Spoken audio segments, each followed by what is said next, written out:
Bienvenue dans ce nouveau cours de mise à niveau en mathématiques. Cette semaine, on va voir les équations et les inéquations.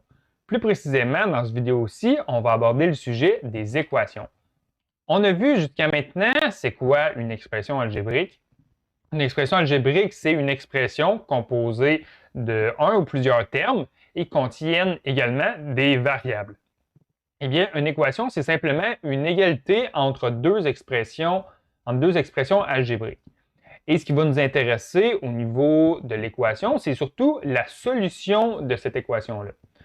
La solution, ce sont toutes les valeurs que les variables peuvent prendre qui nous permettent d'avoir une équation qui est vraie, une égalité qui est vraie.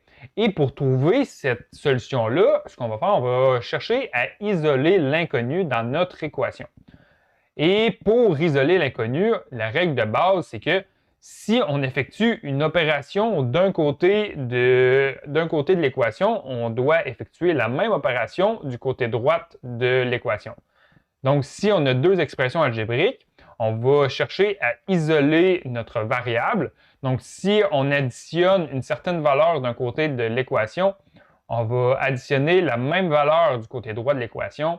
Même chose avec la soustraction et même chose avec la multiplication et la division. Si on multiplie notre partie de gauche par une certaine valeur, on doit multiplier la même valeur du côté droit de l'équation.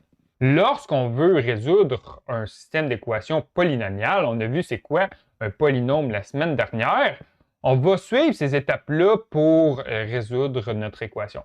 Tout d'abord, on va envoyer tous les termes d'un seul côté de l'équation pour qu'on ait une fonction qui soit égale à 0. Ensuite, la portion du côté gauche de notre équation, on va le factoriser. Donc, on va avoir un polynôme qu'on va chercher à factoriser. On sait comment factoriser, on l'a appris la semaine dernière. Donc là, on va avoir une série de termes qui se multiplient entre eux. On va avoir une série de produits. Et ce qu'on va chercher à faire, c'est utiliser la règle du produit nul. Donc, on va prendre chacun des produits et on va le mettre comme étant égal à 0. Donc, puisqu'on va avoir plusieurs termes qui vont se multiplier entre eux, aussitôt qu'il y en a un qui est égal à 0, puisque lorsqu'on multiplie n'importe quelle valeur par 0, ça nous donne 0, on va chercher à trouver quelles sont les variables qu'on peut utiliser pour que chacun des produits soit égal à 0. Et ainsi, on va être en mesure de résoudre le système d'équations linéaires. Et une fois qu'on va avoir trouvé chacune des solutions de notre équation, on va passer à l'étape de la vérification. Donc, on va reprendre notre équation initiale et on va remplacer chacune des variables par notre solution et on va vérifier si l'égalité est vraie. Donc, on va faire à l'instant quelques exercices pour nous pratiquer à résoudre des systèmes d'équations.